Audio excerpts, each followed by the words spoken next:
The walls of my room are adorned with engravings and paintings that make it singularly attractive. I wish with all my heart I could let the reader examine them one after the other, to amuse him and distract him in the course of the long journey we still have to make if we are ever to reach my desk, but it's just as impossible to explain a picture clearly as it is to draw an accurate portrait on the basis of a description.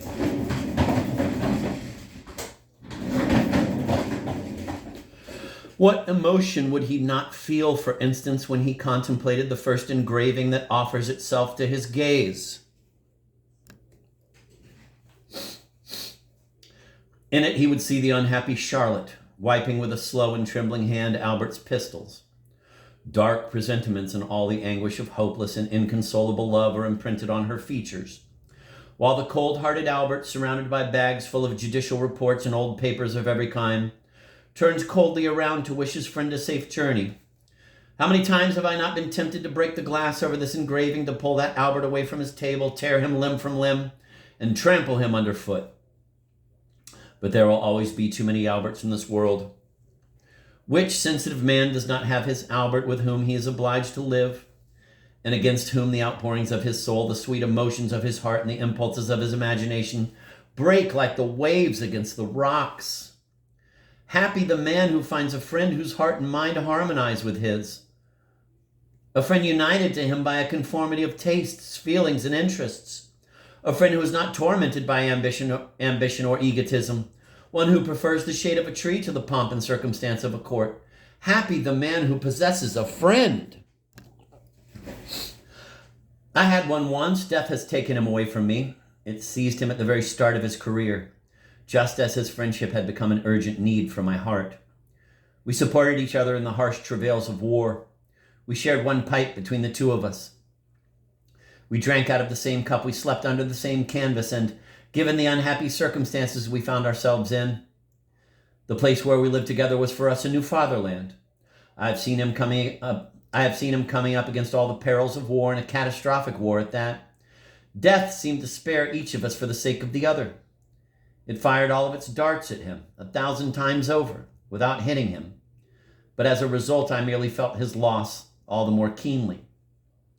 The tumult of arms and the impetuosity that grips the soul at the sight of danger would perhaps have prevented his cries from reaching my heart. His death would have been useful to his country. His death would have been useful to his country and fateful to his enemies.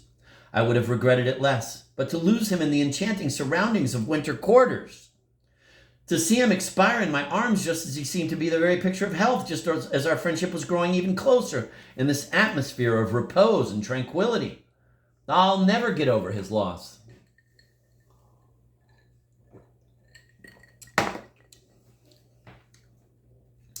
And yet his memory now lives only in my heart. It no longer exists among those who surrounded him and who have replaced him. This idea makes the feeling of his loss even more painful for me. Nature, likewise indifferent to the fate of individuals, puts on her dazzling spring dress and decks herself out in all her beauty around the cemetery where he rests. The trees are covered with leaves and intertwine their branches together. The birds are singing in the foliage. The flies are buzzing among the flowers. Everything breathes joy and life in this dwelling place of the dead. And in the evenings, while the moon shines in the sky and I meditate near this sad spot, I can hear the cricket gaily pursuing its indefatigable song, hidden away in the grass that covers my friend's silent tomb. The imperceptible destruction of creatures and all the woes of humankind count as nothing in the great universe. The death of a sensitive man who expires in the midst of his heartbroken friends, and that of a butterfly killed off by the chill morning air in the calyx of a flower, mark two similar epochs in the course of nature. Man is nothing but a phantom, a shadow, a vapor that vanishes into thin air. But the dawn starts to lighten up the morning sky. The dark ideas that have been troubling me so greatly evaporate with the night, and hope is born again in my heart. No, he who thus floods the east with light did not make it gleam on my eyes merely to plunge me quickly into the night of non-being. He who laid out this immeasurable horizon, he who raised up these enormous masses, he whose sun sheds a golden glow on the icy mountain summits, is also the one who ordered my heart to beat and my mind to think. No, my friend has not entered into non-being. Whatever the barrier that separates us, I will see him again. It is not on a syllogism that I found my hope. The flight of an insect through the air is enough to persuade me, and often the sight of the countryside, the perfume in the air, and a certain mysterious charm shed all around me so elevate my thoughts that an invincible proof of immortality forces its way into my heart and occupies it wholly.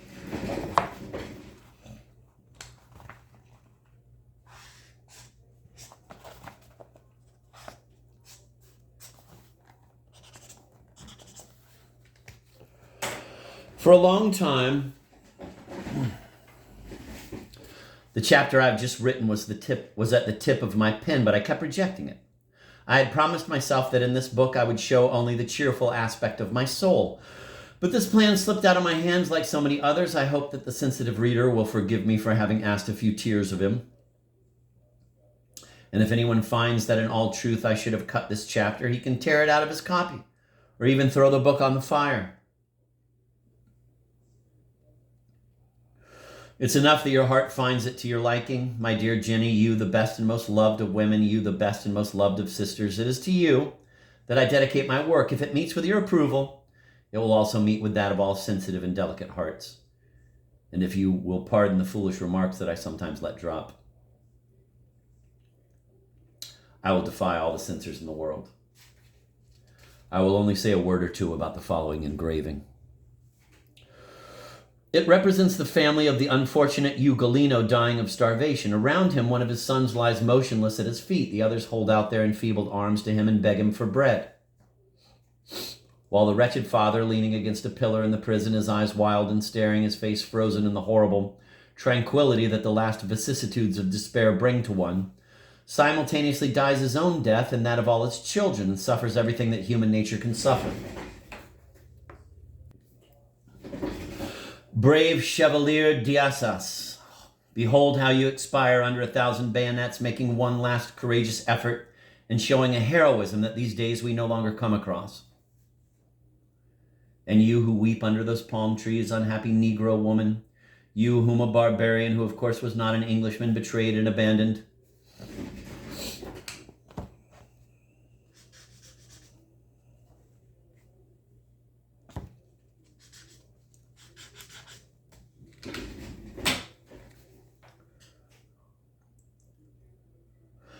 more than that, he had the cruelty to sell you like a vile slave. Despite your love and the services you had done him, despite the fruit of his tender affection that you bear within your womb, I will not pass in front of your image without paying you the homage that is owed to your sensitive nature and your tribulations. Guy's on a tear. Let us pause a while before this other picture. It is a young shepherdess who is tending her flock all alone on the summit of the Alps. She is sitting on an old pine trunk that the winters have overthrown and turned right. She is sitting on an old pine trunk that the winters have overthrown and turned white. Her feet are covered by the broad leaves of a clump of cacalia, from which the lilac flower rises over her head.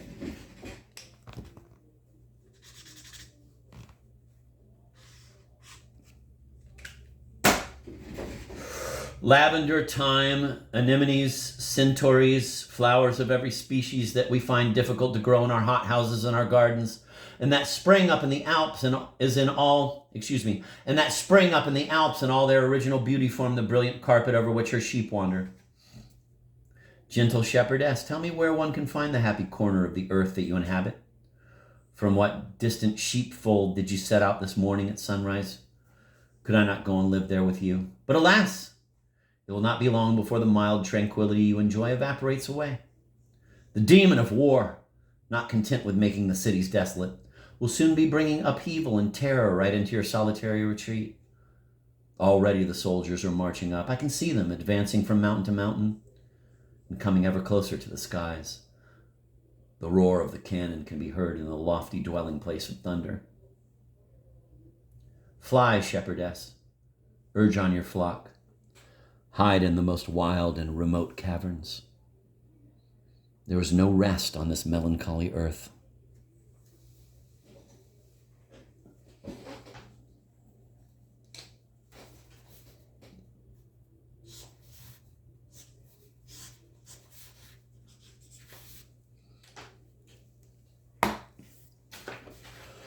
I don't know how it's come about, but for some time all my chapters have been ending on a sinister note. In vain I fix my gaze on some pleasant object as I start to write them. In vain I embark in calm weather. I soon run into a squall that drives me off course. To put an end to this agitation, which leaves me no longer master of my ideas, and to assuage the beatings of my heart, which endearing images have agitated far too much, I can see no other remedy than a little bit of speechifying. And this speech will be on painting. After all, there is no way of holding forth on any other topic. I cannot altogether come down from the heights to which I had risen just now. In any case, it's like the hobby horse of my Uncle Toby. I would like to say in passing a few words on the question of which of those two charming arts, painting and music, is preeminent. Yes, I want to put something in the scales, be it no more than a grain of sand or an atom. They say in the painter's favor that he leaves something behind him. His pictures survive him and eternize his memory.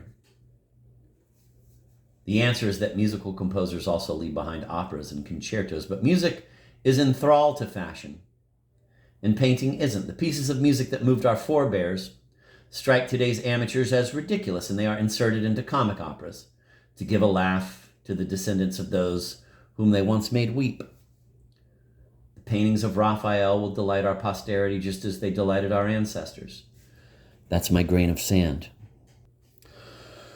But what does it matter to me, said Madame de Hoscastle to me one day, whether the music of Cherubini or Cimarosa differs from that of their predecessors?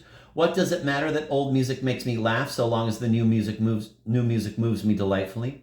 Is it necessary to my happiness, then, that my pleasures should resemble those of my great-great-grandfather? Why are you telling me about painting and art which is appreciated by a very small class of people, whereas music enchants everything which lives and breathes? I don't really know right now what one could reply to this observation, which I didn't expect when I began this chapter. And if I had foreseen it, perhaps I wouldn't have embarked on this little speech. And don't let anyone take this as a musician's trick. I am not a musician, upon my honor. No, I am not, as heaven and all those who have heard me play the violin will witness. But supposing the merit of the art is equal on both sides, we should not hasten to conclude that the merit of one artist equals that of another. You see children playing the harpsichord like great maestros, but you have never seen a good painter who is only 12 years old. Painting requires, as well as taste and sentiment, a thinking head, which musicians can manage without. Every day you can see men without heads and without hearts drawing ravishing sounds from a violin or a harp.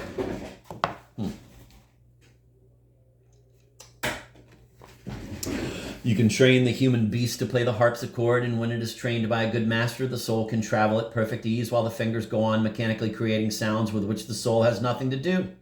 Conversely, it is impossible to paint even the simplest thing in the world unless the soul deploys all its faculties on the task. If, however, anyone took it into his head to distinguish between the music of composition and the music of performance, I have to confess that I would be perplexed. Alas, if all the speechifiers were in good faith, this is how they would all conclude. When you start to investigate a question, you usually adopt a dogmatic tone since you have secretly made up your mind.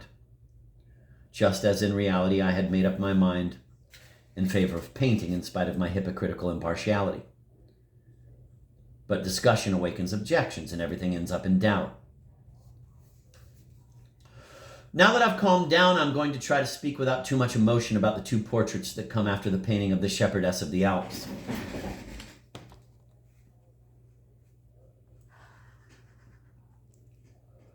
Raphael, your portrait could only have been painted by yourself. What other man would have dared undertake it? Your open, sensitive, spiritual face expresses your character and your genius.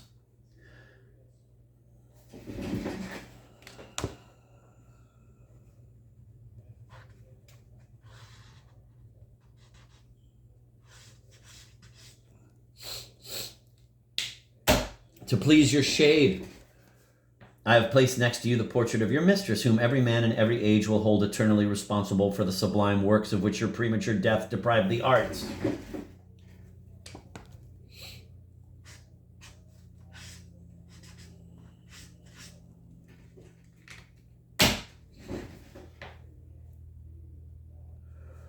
When I examine Raphael's portrait, I feel filled with an almost religious respect for this great man who, in the flower of his age, had surpassed the whole of antiquity, and whose pictures induce admiration and despair in modern artists. My soul, as it admires this painting, feels a wave of indignation at this Italian woman who preferred her love to her lover, and who extinguished in his bosom that heavenly spark, that divine genius.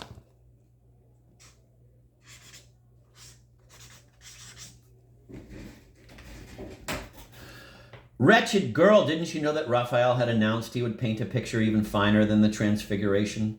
Were you unaware that you were holding in your arms nature's favorite, the father of inspired creation, a sublime genius, a god?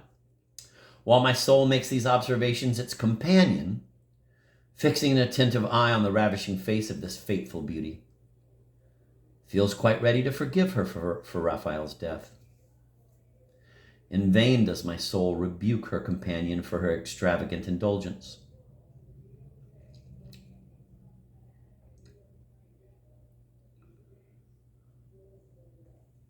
She simply turns a deaf ear.